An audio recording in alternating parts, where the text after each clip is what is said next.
Nintendo is a special company, one that changed the entire video game industry.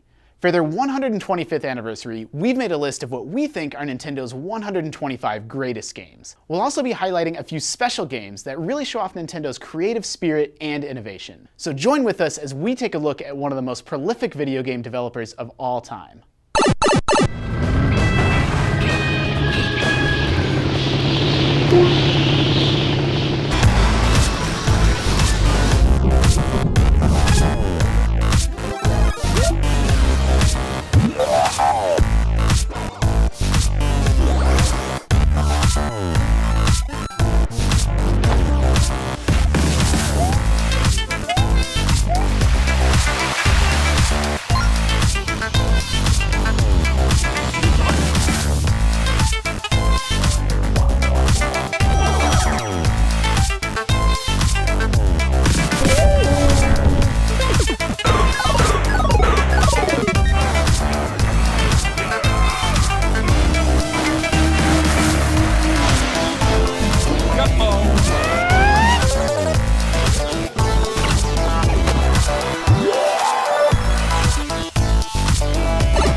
It wasn't really a video game, it was more creation software. It was more about making sort of these fun, interesting things, especially even music. Something as simple as the Music Maker. Today, there are covers of Mario Paint music that will blow your mind.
When you look at Smash Brothers, you can't help but notice Nintendo threw all of their mascots into one basket. And in that basket, they managed to make it something that's really easy for folks to play.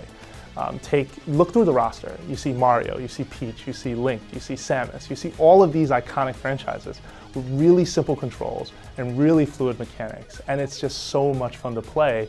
Nintendo made a monster out of this thing, and the results were really good.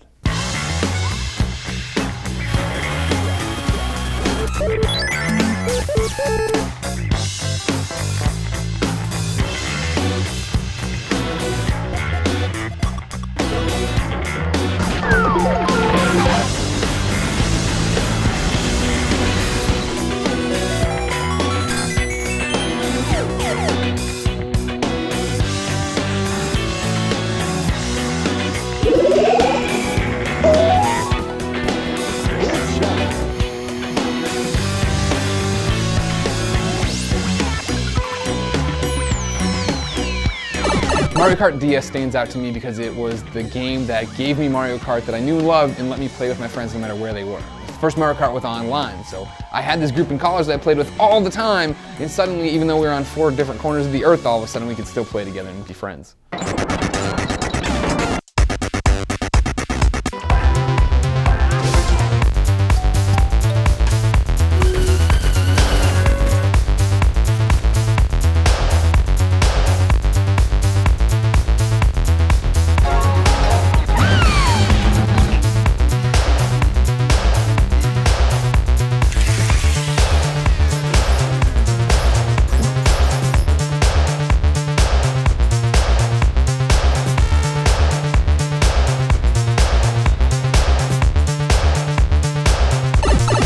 thing that makes NES Remix so brilliant is that it takes sort of Nintendo's most classic retro franchises that everybody has a lot of love and nostalgia for, and then it sort of presents it in a new, more modern context and modern light. So it works with gamers that grew up with these games and had a lot of good memories with them, but it also works for younger, newer gamers that maybe didn't get to experience Punch-Out or Kid Icarus or any of the Mario or Zelda games on the NES.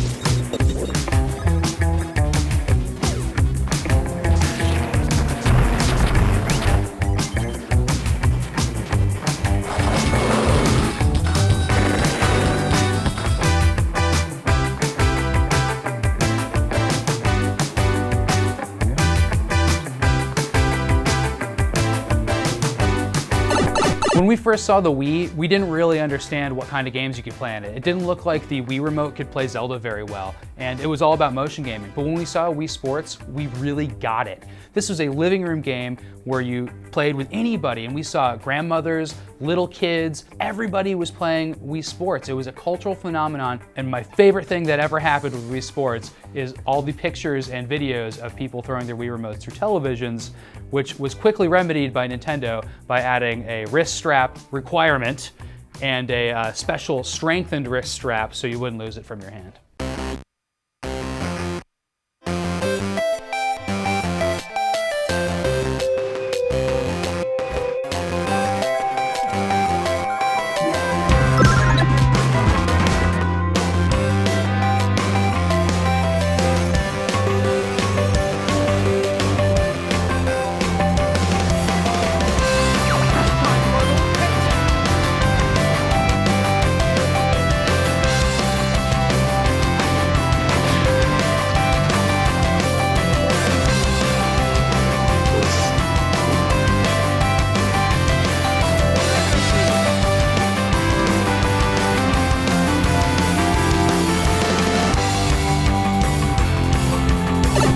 I mean, Windwaker stands out to me, right, is because it was Nintendo storytelling at its finest. I mean, there's that one moment of little Link stepping on the boat, going to the bow and waving goodbye to his family like this, and me welling up with tears, just from this one thing, and that's when you knew that even though this didn't look like the Zeldas you expected, it had that Nintendo magic. And then as you play and you get into it and you learn that this is a Zelda cartoon, there's nothing not to love.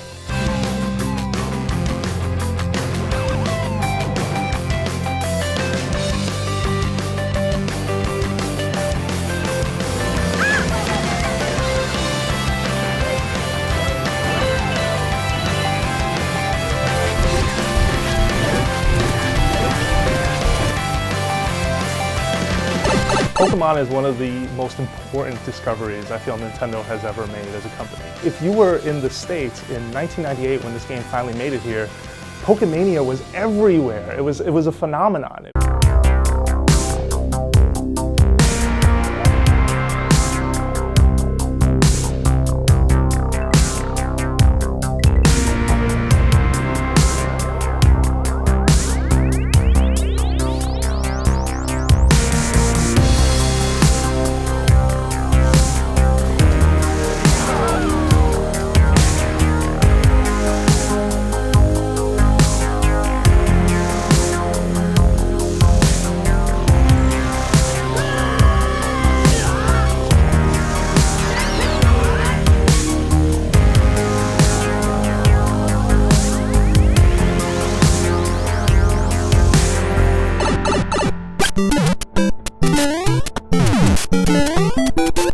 Super Mario Bros. Is and was synonymous with video games. When you played Nintendo at the time, it meant that you were playing video games. People just said, I'm going to play Nintendo. And if you were playing Nintendo, you were playing Super Mario Bros.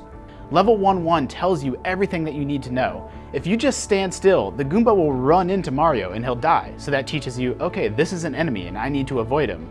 When you see a question mark block and then you jump and hit it, then a mushroom pops out. And then the way that that mushroom sort of flows through the stage, it'll actually run into Mario, even if you don't do anything, and then you'll learn that, okay, that's a power-up for Mario to get. So Level 1-1 in Mario is sort of a genius example of game design, of teaching you everything you need to know about that game without any text or any on-screen tutorial or pop-ups at all. Super Mario Bros. Is important to the industry as a whole because it shows just how important it is to scale an experience. It's not really just made for hardcore players, it's sort of made for everyone. Anyone can pick up that controller and figure out, okay, I have to travel and go from left to right, and you save a princess and you go on an adventure. But at the end of the day, we all had that shared experience. I mean, Super Mario Bros. Is the most important Nintendo game of all time because it's what started it all. I don't think there's a person who works at IGN today or a gamer out there who doesn't understand the importance of Mario Brothers. I mean, it was a cultural event, it was a console event that is something that enraptured an entire generation. And I was a Sega kid, and who didn't know warp zones, and pipes, and question mark blocks, and mushrooms? These are all standards that started from this game and everyone knew. It spread like wildfire. It made video games on a console something that every kid my age understood.